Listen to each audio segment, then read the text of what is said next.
But you guys do your thing. Oh, I'm sorry. Let me see if I can find the book. This is, hey, you've got like 3 creatives on the screen. So Ed Catmull. What's the name? Ed Catmull. Catmull.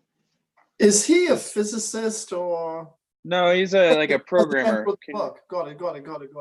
Is that upside down? It looks backwards to me. That's weird. Upside down. You have to turn it. It's upside down. So is my life these days. Hey guys, we're live. All right. Really? Okay. Streaming to millions. So that's a great one. And then the other one that I would suggest, since we're on this topic, is this one. The filmmaker side. Beautiful. Aww. So this one is all about symbolism in imagery, and especially when it comes to filmmaking and being extremely deliberate in your choices of how you frame a shot, what you include in the shot, and the symbolism within each shot. Really cool. They have some excellent examples from. Yeah, I love that movie. Brilliant, right? The symbolism of the light throughout the film. Totally. And there's a movie director, Japanese guy named Kurosawa. He did a film called Run, and which is based on King Lear. You're gonna love it, freaking. I've watched that film, and hold on. And actually, in fact, they reference it in this film or in this book. Where's Run? This is fun. This is fun, ladies and gentlemen. Welcome. We're live. It is. God, we're in June. And anyone know the date? Post-pandemic. I think 25th. It's the 25th. 24th. And around the globe now that are artists and creatives, and they can be in all different. So I host Alexis Dixon. So I love matchmaking, and there was a little bromance forming. Justin is a friend from, I'd say, what happened is Justin and his wife or fiance, they came up to Bellwood Sweeters. You guys were at a brewery. Okay, we were at a brewery. I think that was the first time. Yeah, and then we did your birthday party. Yeah. Right, so it was the first catered birthday we did for Sweeters, and just seeing you grow and just explode as an artist and take on Bellevue TV. I was like, I know the perfect guy, right? Justin. So Justin, now you have a YouTube channel. Yes. Okay. Nobleman Sailing Media is the actual YouTube channel that I'm growing right now. Okay. And you wear so many different hats though, right? Because you do photography, you do filmmaking, you do drone work. I mean, I love seeing like when you and your daughter are out, right? I wish I had known that before we started this. We could have used them a long time ago. That was it. What were you like as a kid? Let's start there. The psychoanalysis begins. That's right. Question, because he had a very exciting. What was your learning style, and what was it like for you to go to school and sit in a chair? Okay, so first of all, it's really, really struggled. I think I definitely have some learning disabilities, probably along the tune of ADHD, and a very independent kid. And I think another noteworthy thing would be the fact that I was very social, not afraid of people. There was this particular story where I'm very accident prone. I chopped off the tip of one of my fingers. And so one day I uncoiled the Band-Aid and had to go into the ER and visit. I'd gone around the entire room. And so I was like 5 years old. I'd gone around the entire room inside the waiting room and came back with this. They for whatever reason, they loved me. And so they were giving me all these coins. And so I came back with all this money, and I think that that's like probably a pretty good kid I was, maybe I was a little bit of a charmer from a young age and also very independent. And then in school just really did struggle. But at the same time, always had this ability to be able to see something and do it very quickly and well. But it's amazing when it comes to ice skating. She's doing cheerleading now, gymnastics. She can watch somebody do something once and replicate it. And the first thing I thought is school is so antithetical to that kind of creative ability, right? I mean, if you're creative, you know what the teacher is saying, because your mind, from the moment you sat down, is now somewhere in Mars going towards Pluto and maybe a little bit on the edge. Justin, what's your answer? And you're like, oh my God, I have to come back from Pluto to answer the question. So did that, Right. and I'm asking this for kids who may want that learning style, did your self-esteem take a hit? And if it did, what was the pivotal point where you realized this is actually a problem? Yeah, I mean, that's a really complicated answer coming from me. Because the truth is, I had like a really weird, unlike most kids, I lived on a boat for 3 years. Oh. Yeah, sailboat. We sailed from San Diego actually to New Zealand. And it was from the age of, I think that like that really, really messed me up in a lot of ways, because one is, and I've learned this through this pandemic, that not everybody's meant to be a teacher. My mother, absolutely not. And my father level to be able to talk to them and teach, right? Yeah, make it culturally relevant, and you have to have patience. Totally, yeah. So my parents, no way. Me, pandemic, and I have so much more respect for my teachers and everybody who does this. They're like, like everybody has a purpose, really, some of it. But I think like as a creative, that the nice thing about that, how you do things, and you have to follow what we tell you and figure things out. You have to figure things out the way that we tell you to figure things out. I grew up on a boat, and from a young age where I had to, my mind thinks even to this day, is really developed from that, just that like, I would say that in general, very innovative in the way that I do things, because I don't necessarily do things the way that everybody else does. I try to figure out how I would. This can be limiting in today's education, the way that our education system works. So yeah, I don't know if that answers that. So how does photography and the ability to express yourself that way? Yeah. Well, the thing is, I've looked, my family, my dad had this box full of about 5,000 photographs from my childhood. And I scanned all the pictures and I looked through the pictures, and I found all these pictures of me taking pictures as a little kid, with a disposable camera. There's a picture of me. I actually got one of my mom's old film cameras, and I just like taking pictures. And then was always that annoying kid in high school who had a video camera at all times. And then I remember, what's that? I said there was always one. There's always one. I was that guy. You work for the yearbook. No, I didn't, but I wish I had. And then I work on cruise ships as the guy who takes photos of people coming on the boat, right? So I could travel and do photos. But then, somewhere along the line, I realized that was, I went out and bought a digital camera, could afford one, and loved taking pictures. I took more pictures than the guy whose job it was to take pictures on the boat. I got out of the Navy and started working, doing all kinds of odd jobs. And then I got into modeling and acting.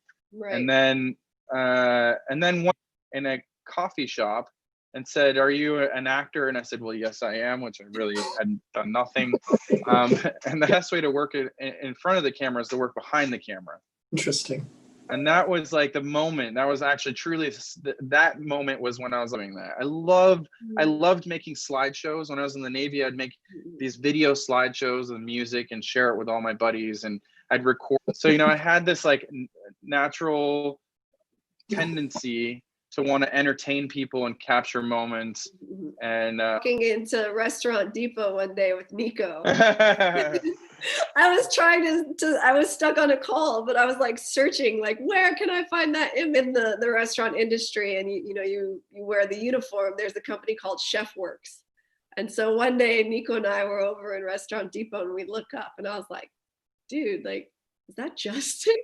So for modeling, how did you get, I'd say that, what year was that? 2000? So 2010, like 2011. Yeah.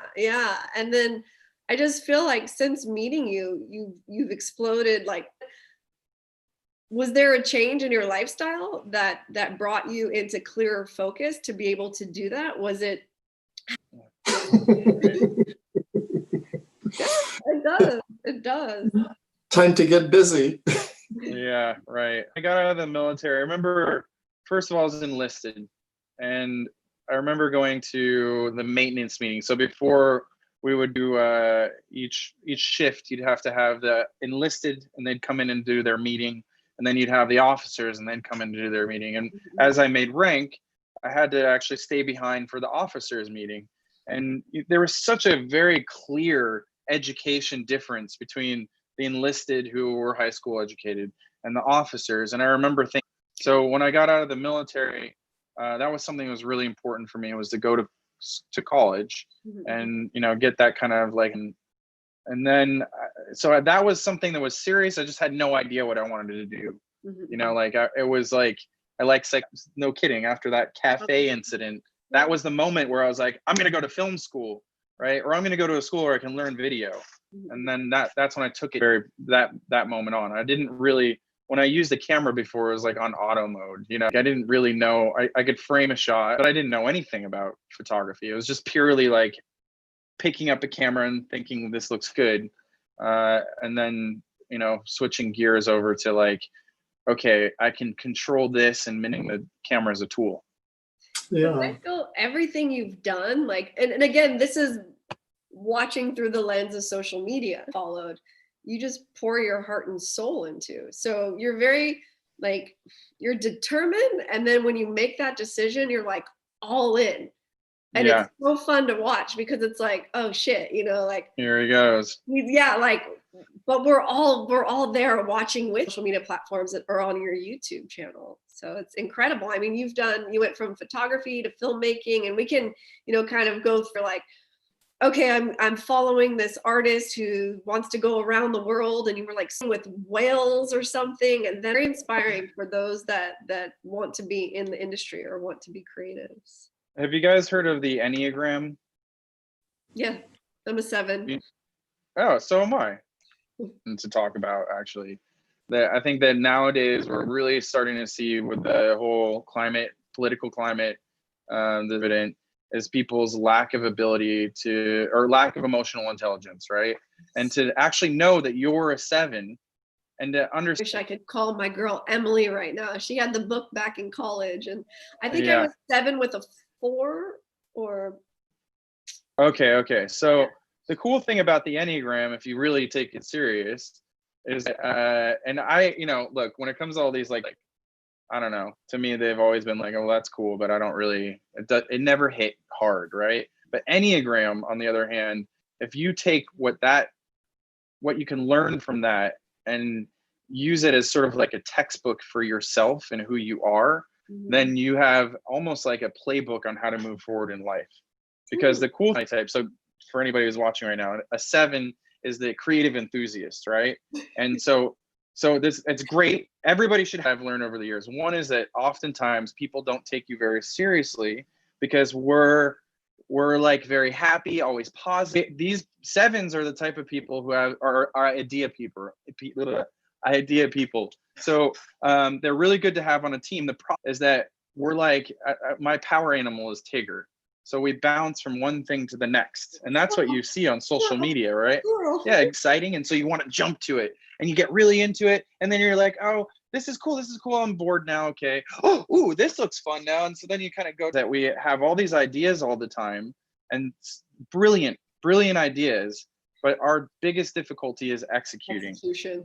Right? Execution. So coming up with a plan and actually sticking to it on that thing, right? And like, that's the biggest problem with 7s, right? We have millions of ideas, sometimes to the YouTube channel recently, where there's always like some new cool idea or something that I kind of want to jump over to, and having to be like, okay, dude, put it on the little shelf over here. We'll come back to this later, you know? And how many URLs do you have? Tabs? Oh man, terrible. I can. Yeah, you're a 7. Nico used to always have Bella Vista, like, just can you focus? I'm like, but there's so much to create. It's but I could literally create a new company every. There you go. But that's the beauty is if you have a team or a company or whatever, having a 7's really important, but you also need somebody who's a 6, who's a planner, right? And the planner is the guy who it's like, all right, idea, and they're gonna take your idea and they're gonna just question it to death, come up with like the implements or how to implement the plan. And it's important to have the balance, like understanding that Enneagram is great because then you can take the information and sort of get the best out of each person. Like, okay, well, we're gonna have our Amanda over there. She's gonna just be generating ideas. Somebody over, we need writing down all the ideas and then making the connections, right? Because that's what threes. All right, threes are all about making connections and blah blah, luring people in and that kind of thing. So we're gonna have them sort of get the next phase of this going, and and then the 6 is going to take the plan and get the 2s to do it because the 2s are the helpers, and blah blah blah blah blah. So having all that information is really helpful, I think, when it comes to like coming up with a plan. But that, I think, is from you as somebody who's been watching my path. Now that you know that I'm a 7, you know so much more about me, because it'll make a lot more sense in that, like, oh, that's why he's constantly doing all these different things all the time. Right? Yeah. It's a blessing and a curse. Yeah. It's a blessing and a curse. Yeah, and apparently doing them well. I mean, one of the things that you do is onboard reporting, and that's no easy feat. I mean, you're on a racing boat, and you are just kicking ass. I mean, you're flying down on water that's choppy, and can you talk about what that experience is like and why you find it so passionate? Because in looking you up, one of the things I know is you love being on the water because you're being part of the cosmos. So can you talk about the technical aspect of filming on a racing boat, a racing yacht, and what it feels like to be on there, what it does for you? Okay, so I think 2 things. I'll start out with, I had a filmmaker friend of mine the other day ask me, is it hard to film on a sailboat? And my answer was, it's the worst place to film, period. Because it's constantly moving, right? It's wet, but not only is it wet, it's salt water, which is absolutely the worst thing possible for electronics because it's 400% more corrosive than fresh water, right? And then it's windy, so it's hard to get good, clean audio. And you're in a small boat, you're in a small area with people for a long period of time. So there's also this need to be, you have to be part of the team, but also be able to separate yourself so you can still catch the story, right? And then I think where the genesis of this came from was that I was doing filmmaking and got hired for a corporate job. Everybody knows I like sailing. So there's a group that I was working with on the East Coast, and they called me up and said, Justin, we're covering the Volvo Ocean Race, which I didn't even really know about before I had done this corporate job. But they were like, we know you like sailing, and they brought me in, and I ended up interviewing this guy who was an onboard reporter. And when we interviewed that guy, that was the moment I was like, that is what I want to do.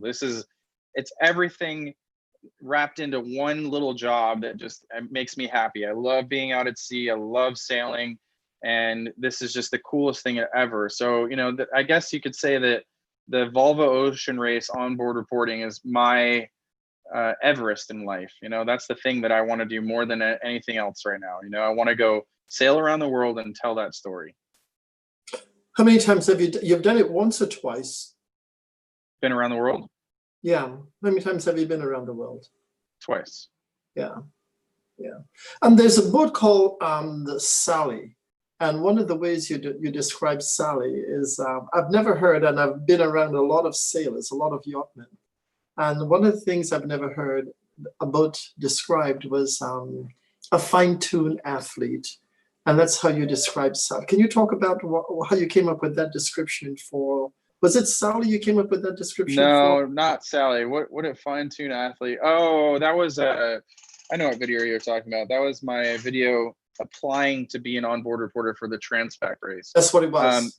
Yeah. So there's this boat called Mighty Merlot, which actually has the record for going from Long Beach to Hawaii, and it's just like it's the epitome of everything that humanity has created in sailing, for the last, couple thousand years, basically. It is that is the total genesis of what humans have finally got to, I think, as far as like, well, we've gotten a little bit further maybe now, but it's an incredible machine. Like, I can sail a fairly basic layout of a boat, and I get on that boat and it's like, it would be like going on the Enterprise in the Star Trek, like there's just all these little beepy lights everywhere, and you would just have no idea what anything does, because that's how complicated this machine is. But it's incredible to see this group of 6 men and women sometimes come together and make these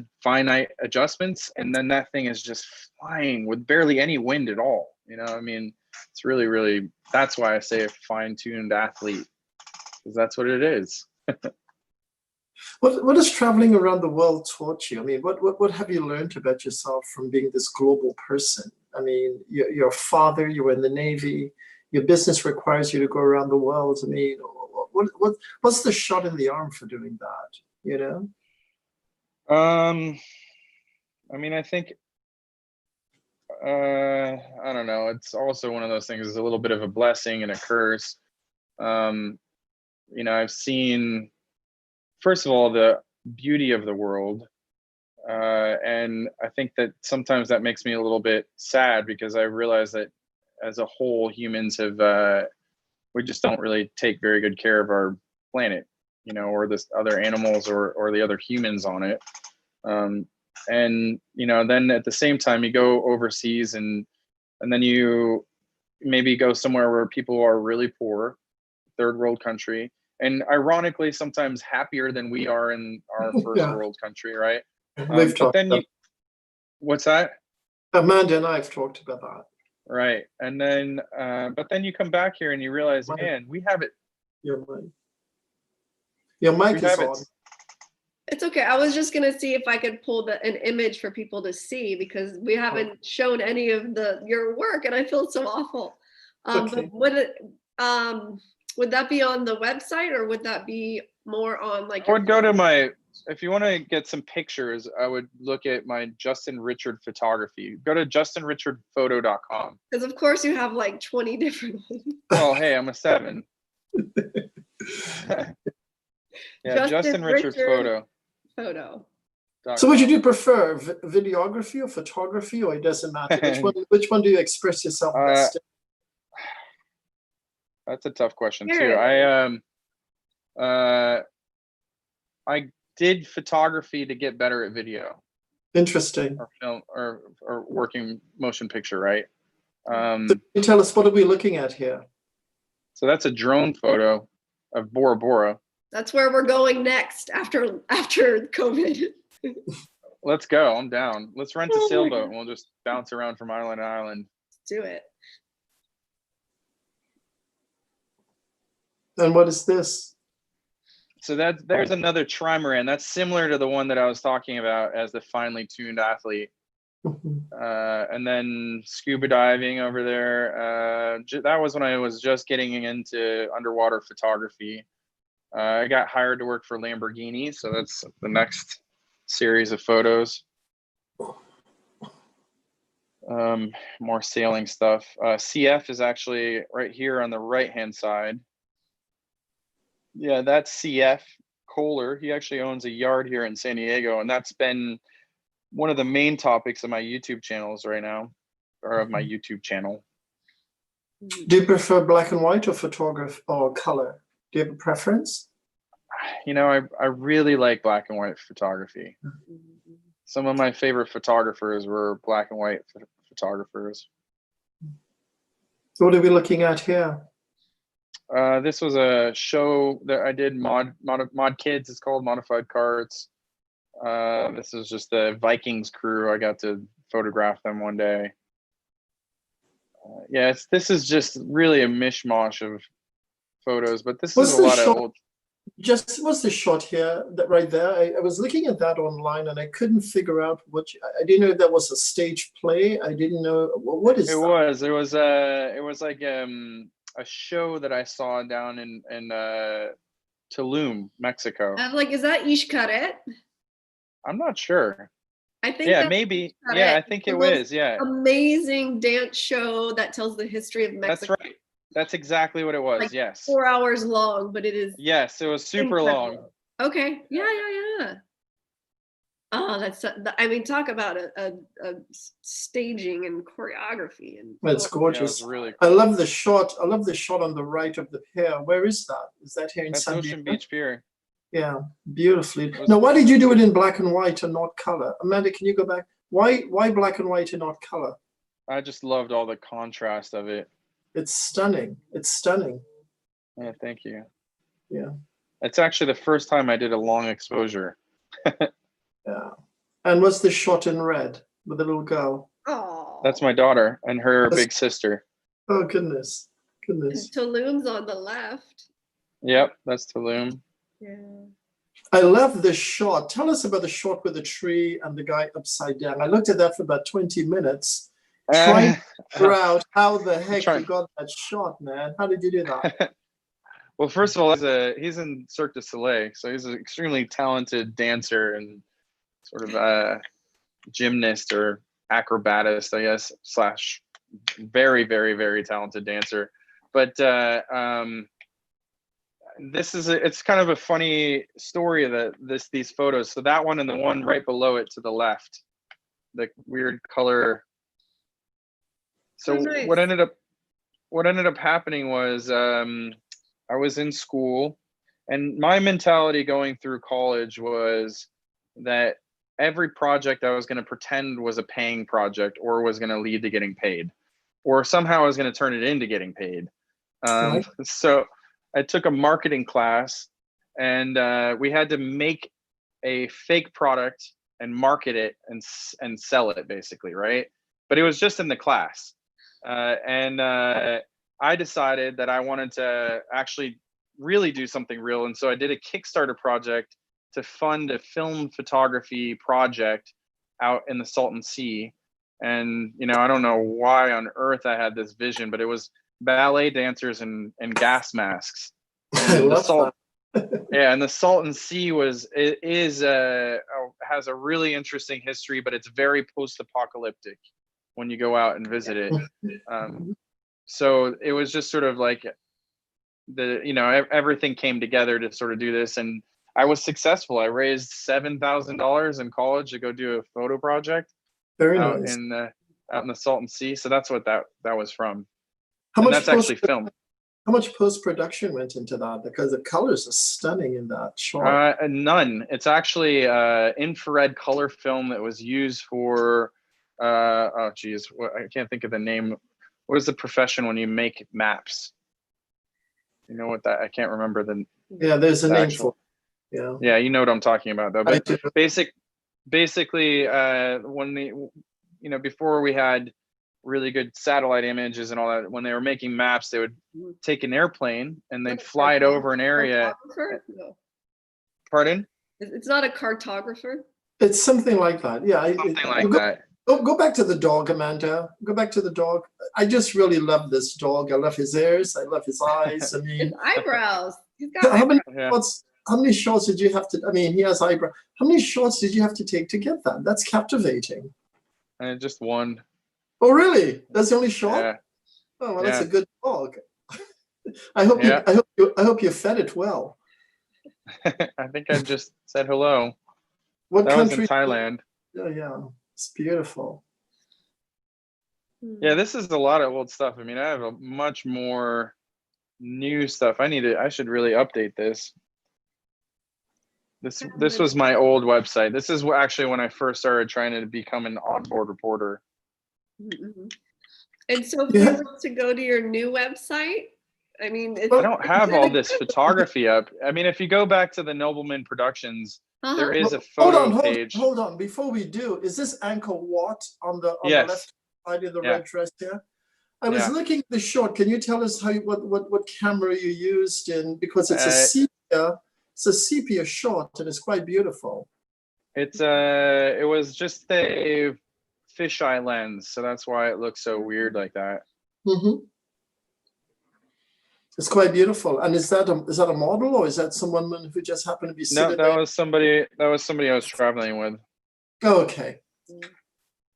Beautiful. Really, really beautiful. I love the color. Thank you.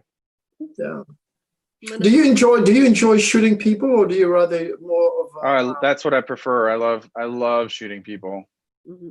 What captivates you about that? What's the excitement about that? I think that it's my nature and wanting. I love telling a story, and I think the human like face and body and all that. There's just like, if you like this photo, it can tell such a huge story. And it's just, all it is a person, a couple, I shouldn't say all it is, but it's children here, and their faces tell you so much, and everything in the shot. And if you go to the last shot you had of the hand. Oh yes, I'll go back there. I think it just follows it. Yeah, I mean, yeah, there it is. Beautiful. Yeah, so beautiful. Yeah. So again, it's just, I love how the human body is able to express so much, just from, all I had to do is focus on this guy's hand, and we know this guy's worked a hard life. Yeah. He's a hard worker. I mean, look at his fingernails and everything. It just says so much about the kind of work that this person's done.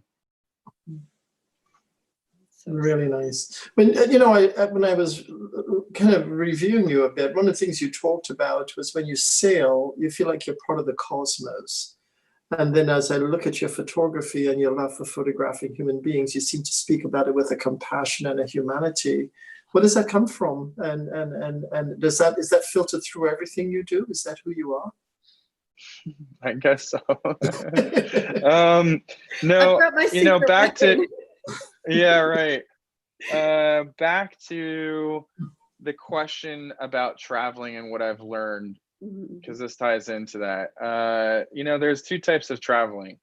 You have the type of traveling where you go somewhere and you experience something, and depending on who and how you are as a traveler, you either go there and immerse yourself, or you go there and you just sort of are a tourist and you view things, and maybe you're judgmental, or that's what I think most people will go somewhere and they're like, oh, that's weird, they do that, instead of trying to sort of be like them or live in their shoes or whatever. Anyway, there's a couple different types of travel as far as like when you are traveling somewhere. But then there's also this other element of travel, and in which case I think I partake in a lot, which is this extreme type of travel where you go somewhere and like the sailing in particular, or hiking. I think rock climbers or mountaineers and sailing can have some similarities here. But what you do is you're actually going and you're pushing yourself, your soul, to the absolute limit. And when you get to that point where you reach the edge, you're able to actually kind of look back and see who you are, what you're made of. And, you have this introspective sort of view that's so different than anything else you'll be able to experience in any other way. You have to sort of go to those extremes, I think, to find that. And I think that for some reason, I have it in always just want to find out what is that extreme limit, what is the edge there, and then as far as like the traveling and all that, it's just this little boy curious nature, back to being a little kid. I just genuinely am interested. I'm curious. I want to learn. I love learning. I enjoy learning. So I think that's a big part of why I like people. And I don't know. I'm rambling. No, I think one of the saddest things in life is not to die, but to lose curiosity about life. I think you could be fully in the body, walking around, living in a big house or whatever, but once you lose curiosity, you're dead, man. You're absolutely totally. Yeah. There's another book I recommend to you. It's called North by Night. And For a it's kid, about, for a guy who didn't do well in school, he's read every damn book on the planet. yeah, right. What's it called? North by Night. North by Night. Yeah, and it's this interesting story about this guy who ends up going to the Arctic on a sailboat with his wife, and then this whole crazy story unfolds. But one of my favorite things about the book, though, and I think this is also goes into traveling and learning about people and all that, is that his drive for wanting to go up to the Arctic on a sailboat was because he wanted to understand how the Inuit live and what they can teach him about life and what the earth, this connection with earth that they have, that you can only experience by being in that environment and having to survive it, right? And he spent, the Arctic was sort of his last frontier that he hadn't really explored in that sense, and learned that about him, how he would act with his environment like they do. But he'd done all this stuff in Samoa and all around the world, and spent a lot of time with all these natives around the world, living with them, really like ingrained in their society. And it was, again, that curious nature, but because he wanted to find out what is the lesson that he could learn from the earth and, Mother Nature, basically, and how can we have this beautiful symbiotic relationship? And, it's something obviously we've kind of lost over time, but it was cool. That was really interesting. I think that's another thing that I also, through traveling, appreciate, learning how different people are able to live the way that they do. And I like to bring that back and share it with people. I want people to understand that, like, man, your Starbucks life with Ubering everywhere and getting your Netflix fix at night, and and then how stressful it is when you lose your cell signal and Wi-Fi and all that. Like, there is this other part of humanity that just you could take some notes from. And I think that's like part of why I love doing what I do. And then, and inspiring people to, like, as far as the onboard reporting and the sailing and all that, and that connection with the cosmos, it is like the last frontier in the world right now, where you really are disconnected from everything. And then when you get out to sea for long enough, you definitely, it's like you go through, it's like being a drug addict, right? We in this society are drug addicts, right? And when you get out to sea for long enough, last night. Yeah. So when you get out to sea for long enough, you go through withdrawal, and then all of a sudden you go, holy shit, like what's wrong with us? And can I clarify that? So when you're talking about being a drug addict, because we just had this conversation at the dinner table, talking to kids, and we were talking about drug addicts, but my friend was saying, well, television is a drug, like social media is a drug, computers are a drug. So I just wanted to kind of give a little bit of framing for what you were saying, right? Is that right. what you mean? Like, that's exactly what I mean. Yeah. Okay. Society is a mess. Yeah.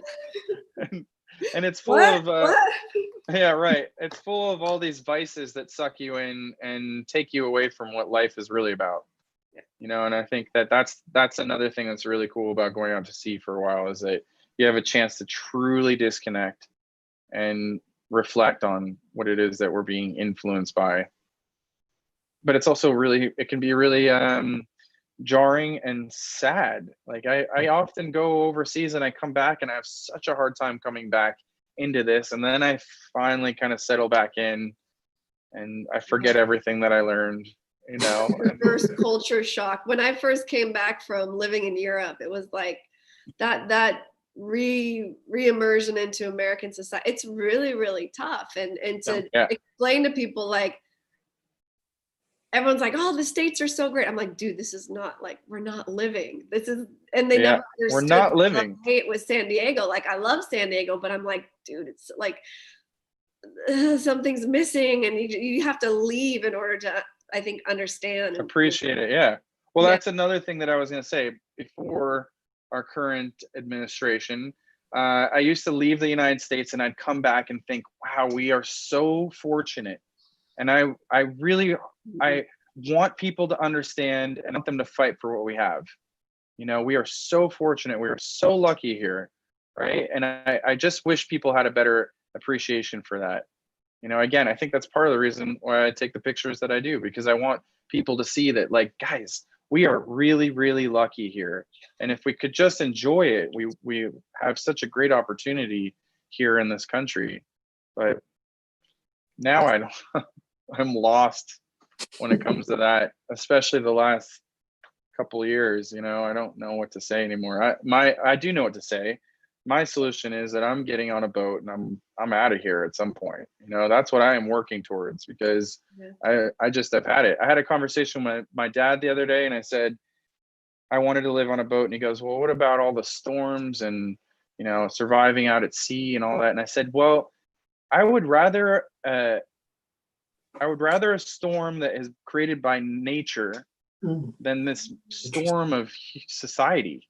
You know, I mean, it's crazy. Like to recently, I mean, I was really considering boarding up my windows in my office because I'm afraid that people are going to loot and riot in my neighborhood, you know, and it's something that's so out of my control, you know, but it's just the kind of thing, like, that kind of stress is so manufactured, you know, it's all this massive mess of humanity and society and all the history, everything that's combined to this one moment in time. But, you know, when you're out when you're out in nature, you don't have to worry about any of that, you know, and you can be very selective on who you have in your company, you know, and what they bring to the table too.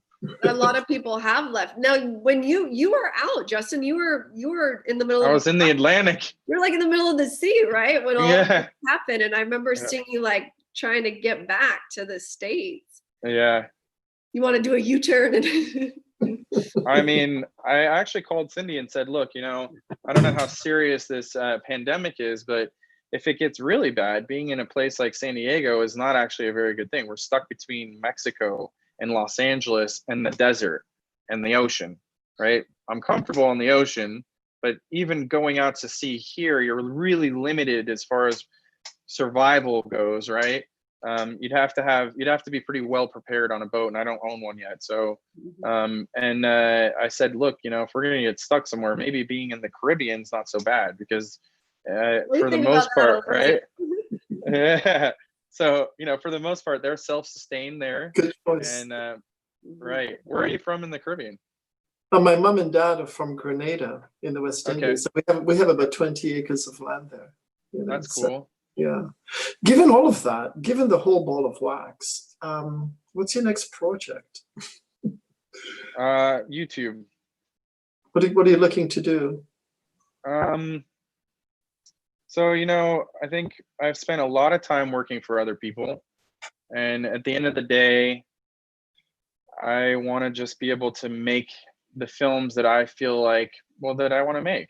You know, I don't want to be dictated by somebody else, other than I'll take the influence of, like, oh, people like to watch this. That's the only dictating I want. My audience is my dictation as far as like the story. But I don't want to have to work for other people and have my creativity somehow dulled or lost or whatever because of their influence. And I think that YouTube is a really great avenue for that. Because at the end of the day, if you can make your YouTube channel successful, it will pay for you to make what you're passionate about. I mean, that's the really cool thing about YouTube, is that if you are really good at what you do, or you have something special to say, you'll be rewarded for it. So that's what I'm trying to push into right now. That's my next big project, and it's tough, man. Amanda, did you hear that? Yeah. I mean, this started like Bella VTV started out like as, okay, well, how do we keep a social club? Let's do it virtually, because right, like you love storytelling, I love connecting, right? And right. I like hearing people, you know, who they are, and my way of doing it is I don't want to know everything about you, because I like the freshness. And it's been really fun, and it's been crazy to see. And I think we've been doing it for like 2 months, almost 3 months, like just the caliber of people, not only in San Diego, but through our own networks and we have people that come and they'll interview and they're in like Portugal or Argentina. So it's been a really fun project. That's cool. Exciting, little drama on the side. But that's always, it's What all is your guys, what volunteer. is your long-term goal with this? What do you guys want to do with this? Well, I know, Here's the 7 who had a good idea. I might have an idea or two. I don't know if I want to share them yet. Okay. yeah, Right. I think what we know is that we have an amazing body of work. We've been fortunate to have some of the best and brightest minds in art and science and medicine and science fiction. David Bren, who's come on and said yes to being interviewed like this. And I think what we've ended up with is a collection of just extraordinary. Amanda did a week on all her friends from Alameda, and that week in and of itself is just so astonishing. So if nothing else, we have accumulated a library of work that's quite extraordinary. That's cool. Yeah. It's a little bit of a time capsule too, right? Yeah. It started out as everyone was kind of going through this, and Oh yeah. for our team, it kept us together. I went through this alone because Leo was with his dad in the first 2 months. So during the whole birth of this, so it gave me a reason to get up in the morning, Right. and it gave me people that I could see and talk to when I was stuck all by myself. So Right. it's just on so many levels. It's been fun. It's been creative. And when I was able to see that people could still connect via Zoom, it was eye-opening. So That's cool. yeah. It's funny because I did the exact same, right? The first couple weeks that I got back from the Atlantic trip, like I really, really struggled when I got back, because basically what happened was it wasn't the easiest trip. There were some things that happened that were pretty hard, actually. But then to come back to a full-on pandemic, and the thing is, like, when you go out to sea, you get into this routine out there and you lose all the things that all your like little niceties that you have at home, your gym time, your coffee, Starbucks coffee, whatever, right? But you look forward to those things. It's kind of like you realize at some point this is going to have to end. And so in your mind, you build up all the nice things that you get to go home to, right? And when I got back, it was like full on lockdown. And it was scary. No one knew what was going on. It's still scary, right? Still But don't know what's going on. we still don't really know what's going on, right? Again. Yeah. Yeah. And then mix in all this other civil unrest and everything else. It's just like, hey. But I really became depressed, bad. This is the worst depression I've actually had since like high school, teenage years, where I think I was just hormonally unstable. And it was because I'd worked really hard towards this dream of going out and doing all these sailboat races and documenting them. And I worked for a good year on that. And then I had an entire calendar full of races that was like, yes, success, I'm getting there. And then boom, done. All of them canceled, not even postponed, done, gone. I can't even go out to sea right now, and I was like, it was hard. Like it was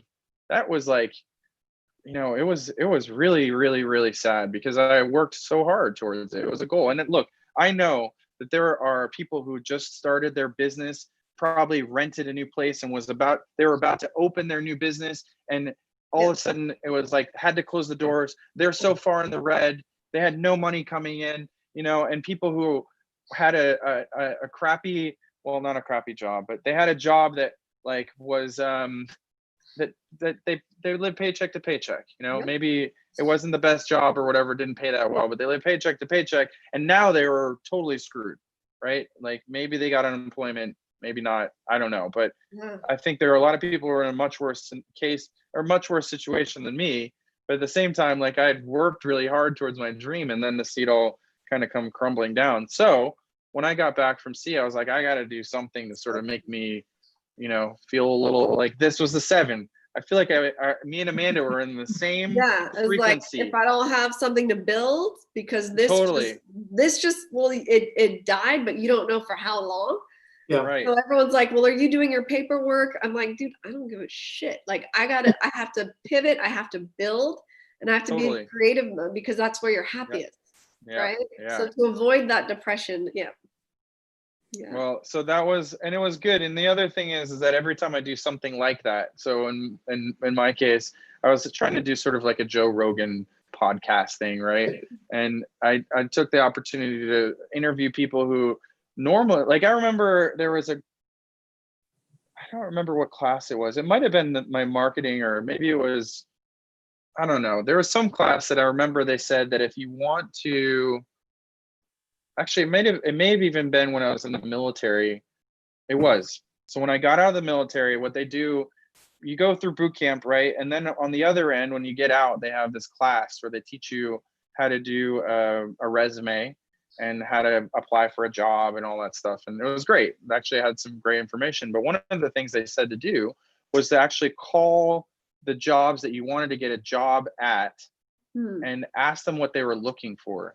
And just ask questions like, how much you could, whatever you want. And then maybe there was another class at some point where I learned that they said, call people who you want to work with and just see if they're willing to talk to you, right? Because even if you just get on the phone with them and can kind of pick their brain a little bit, you might get some ideas, or maybe you'll even get a job with them, right? And so that's what I did. It was the sort of like, I want to know, how does my friend who does commercial photography make so much damn money? Because I want to know, how does he do it, But I'll make a show out of it and try to share that information publicly. That's smart. I always told Leo's kind of like, wait, mom's got a YouTube channel. And I told Leo like 2 years ago, we can do YouTube, but make it relevant, make it educational. It's got to have purpose. It's got to have value, Yeah. And so we're still working on a few ideas. So. Well, I mean, I'll tell you from the whole YouTube thing is that it's interesting. There's 3 types of videos you have to make. One is what's Google searchable, right? So in my case, I'm doing something about sailing. So maybe it's just as simple as, how do you sail, right? If I Google searched, how do you sail? Then I want my video to pop up. And then that's going to lead them to my videos, right? And they're going to look at it and be like, oh, okay, cool. There's 3 classes here on how to sail. But then they're like, wow, this is pretty cool. This guy's actually got this other video that's about, crossing the Atlantic or doing this Transpac race. And whoa, what's that all about? And so now I just let into my stuff, right?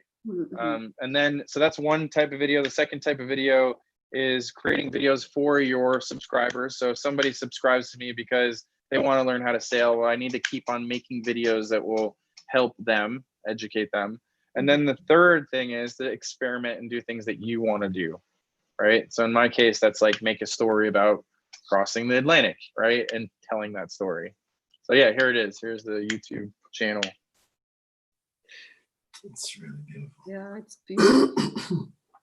What's your next destination once you get back on the water, if you had a choice? If you could choose. If I could choose, I was supposed to be in Tahiti, I think right now. Oh, killing me. I know. I was racing from Long Beach to Tahiti. It was on my calendar this whole month, I would love to do that. I'd also really like to go sail around Antarctica. It's the worst ocean in the world, the Southern Sea. It's very choppy. Yeah, because it's actually, if you look, the Antarctica is a continent, but all around the top of it, there's no land that is stopping the waves from growing. So you actually get these waves that the biggest waves ever recorded are in the Southern Ocean, 100-foot waves. You said that with a big smile on your face. That would scare the shit out of me, dude. It would scare the shit out of me too. But that thing where I was talking about, where you get to look at yourself and kind of look back and understand yourself a lot more. Well, that is one of those tests for sure. Looking at that 100-foot wave. Because you swam with whales, can you tell us just quickly the story of that woman you were following? Yeah, sure. Got hired to. Her name's Chevy. And it's a good story in a lot of ways. One, though, and I think this is really important to tell your viewers or anybody who might be watching this, but if you're an artist, and actually probably in general, any job where you're maybe even self-employed or whatever, but you have to realize that your network is your most powerful thing for you, right? And the other thing is, you never know who's going to be your next client. You know, you have to treat every single person, and you should just in general treat everybody with respect and kindness and blah blah blah. But you know, you never seriously know who the next person is going to be, who's going to give you a job, right? And in this case, I you know, as a photographer and a filmmaker, you kind of have to, especially when you start out, you have to take any job you can get, right? You got to pay the bills. So what I did was I called a couple different event companies in San Diego. I gave them a subcontracting rate, and then they would hire me as a photographer or a videographer or whatever. Okay. And I got hired to go photograph a birthday party. And I called the Chevy ahead of time and said, you know, hey, I'm coming in to film or photograph for your birthday. Is there anything in particular you'd like to get me to capture? And we kind of hit it off. We had an interesting conversation. I get to her house. It's this huge house. I mean, my house would fit into her living room. So I'm like, what does this lady do? You know, I thought she was an artist, and I went up to her and talked to her and, you know, said, are you an artist? And she said, yes. And the funny thing is, I didn't realize that that's not how they had made their money, you know, but I thought it seemed like that was the case, right? Because all this art everywhere. But she, you know, she is an artist. She does paint and draw and all that stuff. And, but then what ended up happening is she told me that she had never thrown a birthday party for herself. And this is the first time. And she's doing this year of fun. And so I said, oh, that's really interesting. Well, have you ever been sailing? And she goes, no, I've never been sailing. And I said, well, if you're having a year of fun, you should add sailing to your list. And then she said, okay, well, do you know somebody? And of course I know somebody. So then I passed on the information, and we stayed friends on Facebook. And then she saw that I was traveling all over the place, photographing for Lamborghini, doing all this crazy stuff. And she realized that I wasn't just some kid who photographs birthday parties. So then she said, what do you do and what do you want to do? And I explained to her that, you know, I'm trying to do this onboard reporter thing for the Volvo Ocean Race, and that I love doing documentary work. And so then she said, I'd like to meet with you. I want to discuss something with you. I'm actually thinking about making a film. And so I said, okay. And that was how it all started, actually. And then we had a meeting, and I told her, like, hey, look, I'm this close to doing the Volvo Ocean Race. I've worked really hard for this dream. I really think at the time I actually wasn't ready for that. And the other thing was that the organization was sort of kind of on a little bit of a downfall, I think, or downturn. So it was good timing that all this sort of happened. And then I ended up basically talking to her about the film she wanted to make, and we came up with an agreement. And then what ended up happening is she said she wanted to do all these things. And so I took her year of fun and just, like, you know, gave it those little electric paddles and was like, gave it some serious life. And, you know, said, let's go swimming with whales. Let's hit all 7 continents. We got to do scuba diving. She was already doing skydiving. So yeah, it was pretty cool. And then it was like, let's make a web series. So actually the web series is online. It's called Chevy's Live Life series. And that there's 9 episodes. And actually it was actually the web series wasn't really the initial intention. It was a documentary, and the web series was supposed to help promote the documentary. Because the thing is, she was doing all this traveling, and it wasn't all going to make it in the documentary. So I said, let's make a web series that will make people ask the question, why are you doing this? And the answer will be in the documentary. Very nice. So that's how it all kind of came together. The documentary is not done yet, it's still in works. The web series is done though, so if you have a chance, check out chevyslivelifeseries.com and on YouTube.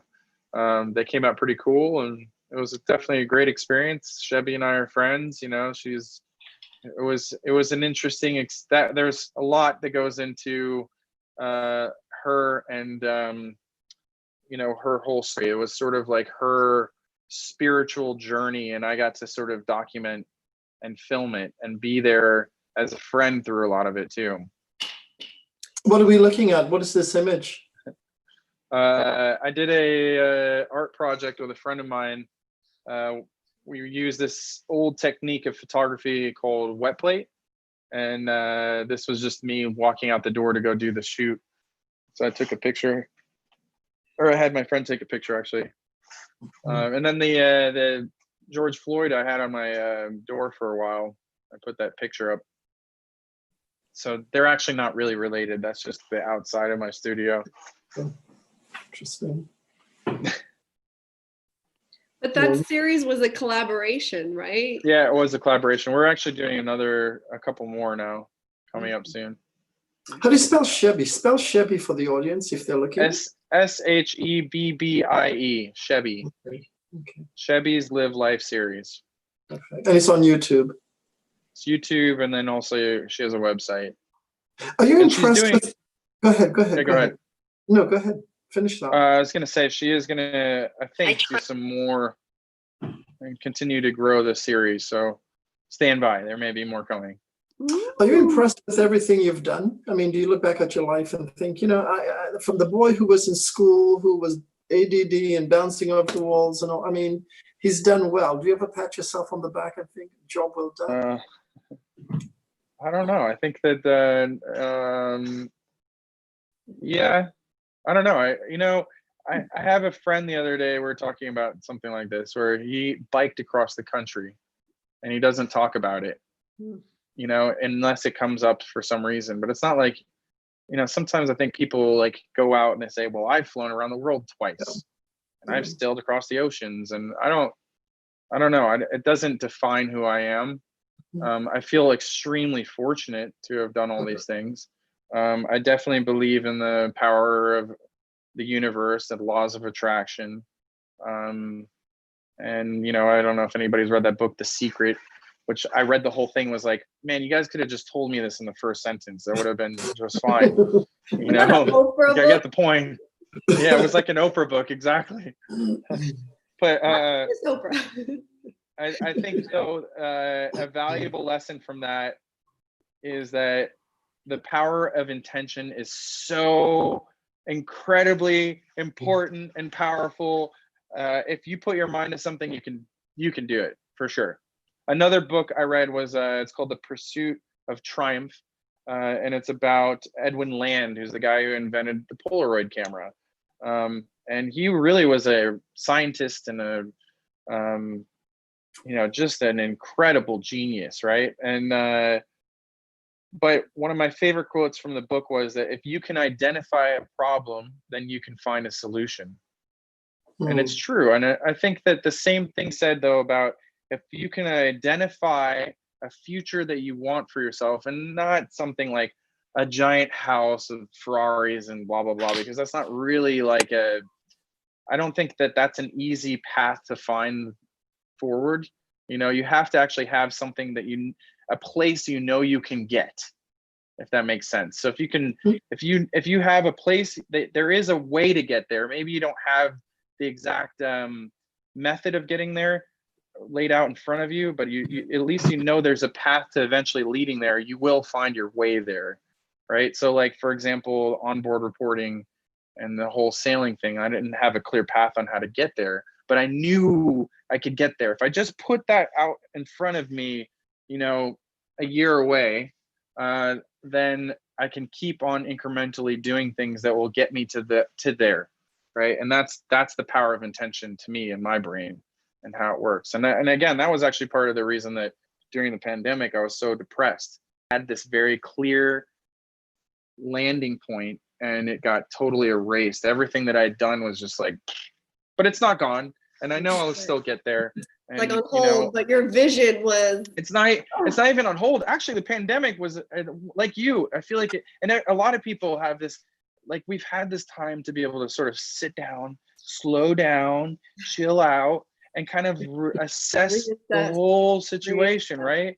And so I actually realized through all this that there was a lot of things that I was doing that was slowing my progression to getting where I want to be, right? And that's like, I think that that's now really powerful. And that's why the YouTube thing is like, all right, well, I got to do this, like this is, if I'm going to get where I really want to be ultimately in the long run, which is living on a sailboat, this is going to be the best path to getting there. Yeah. And for some reason, whenever you speak, so before this all started, when you and I were talking before the show, I tell you that I see things in images, right? So as you're speaking, and this has stayed with me, I don't know why, I see you in a space suit doing a walk outside of the space station. So And I have no idea why, but I see you doing a spacewalk outside the space station and being in a state of awe and wonder as you are when you're on the ship in the middle of the night. So I don't know what that's all, but that's my offering to you. Oprah style. And like put in it. the flag, boom. Yeah, that's right. There is the astronauts who are on the moon. When they stand on the moon and look at the Earth, they have this thing called the overview effect. And the overview effect is that their home is Earth, their address is where their house is. I think I've said that before. And when they come back to Earth, it's very difficult for them to get into the minutiae of division and hatred and that sort of thing, because they've had the wonder and the curiosity about this little blue dot hanging in the vastness of space. And so when you talk about coming back from sailing, I mean, the stars at night has to be magical. The ocean at night has to be magical. And then being away from everything is just that place where it's very much like everything being taken away from you and you're being with yourself, So there's this, I'm not surprised that you're a 7 and you're Amanda constantly creating, out of nothing. I love when you said I was depressed. And I thought, oh, he was depressed because he wasn't creating. And once he started creating, he wasn't depressed anymore, So Right. Yeah. they're very cool. Yeah. Actually, I feel like some really great art has come from this. Yeah. I think that again, it's like, it's interesting when you get kind of pinned and slow down and you have to really find yourself somehow through creating what comes from that. And that's really also something very special, I think, that has potentially happened. Actually, I feel like I've really found more of the artists in this weird pandemic than, I have in the last 5 years, at least. And, you find you understand this because you do photography and, creative projects, but you hit plateaus. Yeah. Right. And then all of a sudden, you start to question, like, is this it? Like, is this as far as I'm ever going to get with this? And then I don't know, maybe one day, in my case, it's often in the bath, but something just hits me and, then it's like the next level and here we go. Yeah. We're off to a new thing, new frontier. I love the line that you just offered, and I'm going to write that down. You find yourself while you're creating. And I didn't want us to lose the power of that, because oftentimes when we're creating, we think we're giving something, right? We're creating something from something or no thing, and it's coming through us. But when you just said, you find yourself when you're creating, it just kind of like, so a bit like, oh yeah, it's, something about me is informing me along the way, and I discover myself in that. And so that is so powerful, so powerful. Yeah, I mean, like Salvador Dali, if you think about it, like a lot of his art was, he had this really kind of twisted up soul somewhere inside him, and that was like coming out. And I think it was like therapeutic for him to do his art, and I think for a lot of artists it is. And it bubbles up. Like if I don't go shoot for a week or something like that, it's like, I feel it. I need to go out and just take a photograph. I used to call it phototherapy, like. My mom used to be like, you're being a bitch, Amanda, go take a dance class. And right now I don't dance, but for me it was like, okay, well, I'm not in theater. I own a cafe, so that's like theater in the round, but now that's closed. So this has kind of become another form of theater, right? And it is therapy, and it does get me up in the morning. And we even discussed like, well, do we do live? And I'm sorry, my kitty, I have a kitten that's like going nuts in the background. But we talked about like, do we go live? Do we go not live? But it's like, no, I come from a live theater background. So therefore I like the pressure of like, oh, okay, like put the lipstick on, sit down and go, right? So it's interesting. Yeah, it's therapy. Art is therapy, and some people just, it's hard to articulate sometimes. Yeah. Then I do think that there is also another element to it, like wet plate project that we just did. I think that also it's sort of like there is this frequency in the world that we're absorbing and spitting out somehow in our image or artistic form, you know. So it's not just that it's like, you know, I'm not going out and taking a picture to make myself feel better purely. It's also that, you know, when we're in that collaborative effort, for example, that it was also about taking what was going on in the world and somehow capturing that moment, and then letting somebody have it as preservation of this time, you know. I mean, that's why I love photography. Time capsule. Well, how can I show that image? Is there another image where I can find it to show where you're sitting on? I think you're like on the bench. Oh, hold on, I'll pull it up. I have it on here. I remember when I saw it, I was like, oh yeah, Justin's at it again, like another. Yeah, hold on a second. Kitty for sale, by the way. Kitty for sale. for free. Just take it. Please send catnip. And then he looked at me like, I can't see. What's he doing?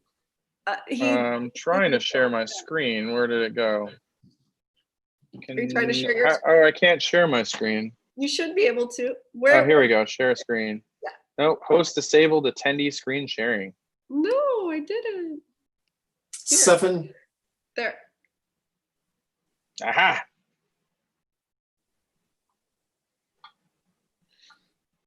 Great. Can you see it? Yeah. No, where's this? Tell us about this. This is right down the street from my studio. It's just on a bench. So again, I guess a weird thing, but you know, I think you were sort of talking about how you have these images, right? When I got back from the Atlantic, I don't know why on Earth, but I had this image seared in my head of sitting at a bus stop with a gas mask on and a briefcase.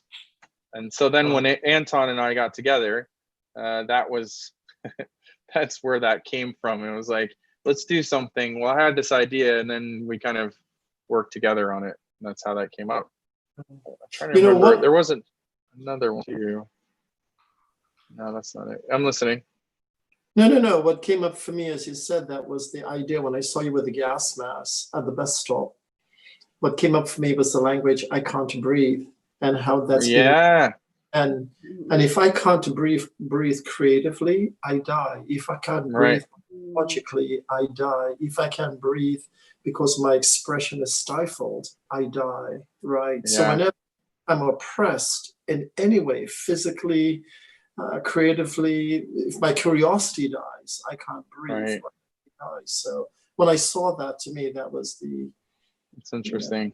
Another interesting statement of not being able to breathe. I love this series for the guy. I mean, I think it's so powerful. It's so powerful and so timely. So powerful in so many ways. Now, who's taking the photograph? Is that your friend? My friend Anton. Yeah.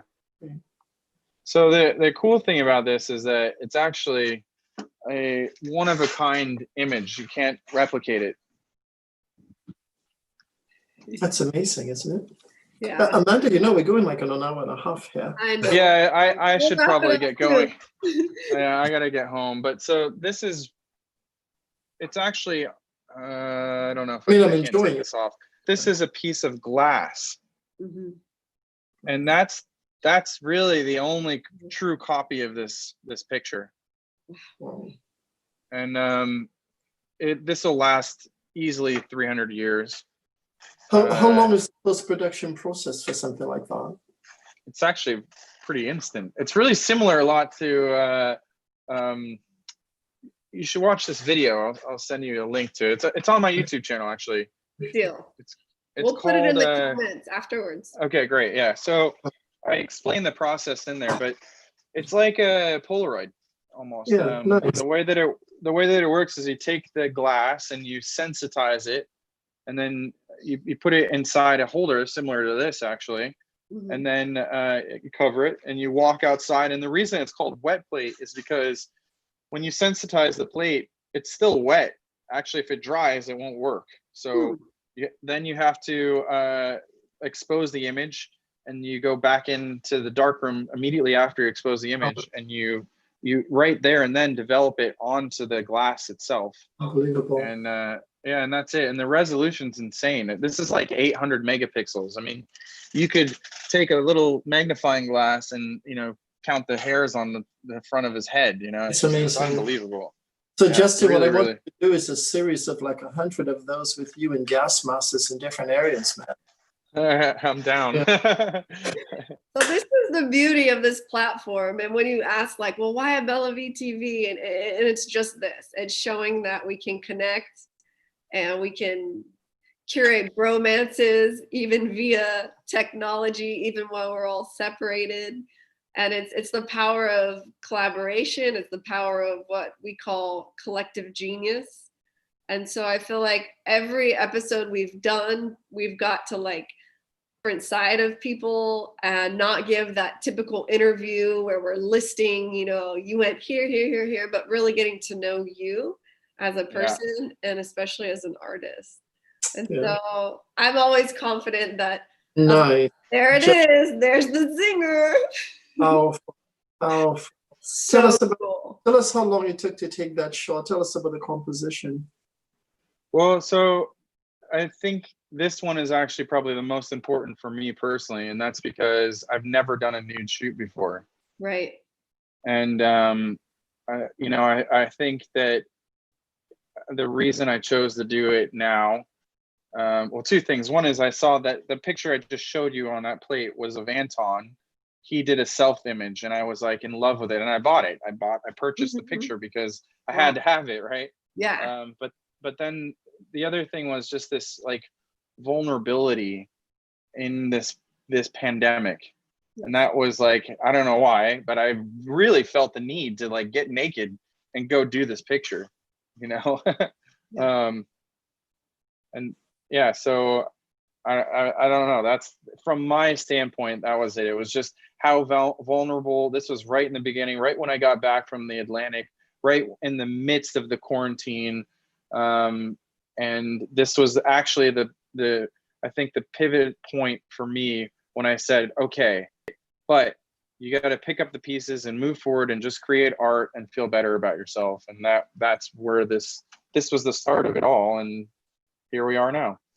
Whose house is that? A studio? It's a studio. Okay, so you contrived it. There's you had the fabric, you had the bench. I mean, you created that whole composite.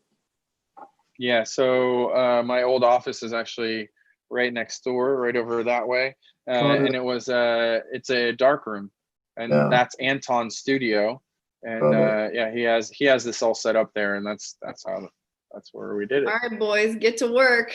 Do some major creations. Give me 100 of those on glass, and let's do it. All right. Well, the next one's going to be really cool, actually. I won't tell you though. You'll have to wait. Cliffhanger. But it's another one in the series. Very cool.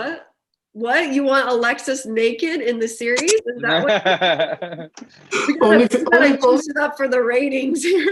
Only if we go to Grenada. Only if we do it in the Caribbean. With a cigar. I travel. We travel. It's okay. We travel for it. Well, last thing before we go, because you have a daughter. How old is your daughter? She's almost 8. She turns 8 on the 28th. What is it you wanted to know about her dad? If you had to say something to her, look into the camera and say, here's what I want you to know about your dad, what would that be? About me. Yeah. What would you want her to know about her dad? That's a good. You got some good questions. And we'll end it on this, by the way. This is the last one. Oh man. I'm already tearing up just waiting for the answer. She's like, oh man. Your love for your daughter is, oh my God. It's so beautiful to watch unfold, like through your artwork and through your storytelling. It's so beautiful. It really is. Tristan is just the cutest. What would I want her to know about me? Right That's what now. you're asking. Yeah. Right now. Yeah. Oh man. Mm. I think one of the hard things about having a parent who is an artist is that often I think our drive can almost overshadow everybody else in our life. And I think sometimes I worry that I'm so soaked up in my artwork and my work and this drive to be successful and to really get out there that I worry that sometimes that like there might be some misunderstanding there, that like I love my work more than her. But I think that at the end of the day, I do everything that I do, not just to inspire other people, but mostly her, because I want her to know that anything she puts her mind to, she can do. And, that she has to believe in herself like I have. And, that's what I'd want her to know. I believe in myself, and that's why I do everything that I do. And I want her to know that she needs to believe in herself as well. Oh man, you nailed it. You're showing her the path. Oh, that resonated. Yeah. That resonated, Alexis. Cool. Well, thanks for having me on here.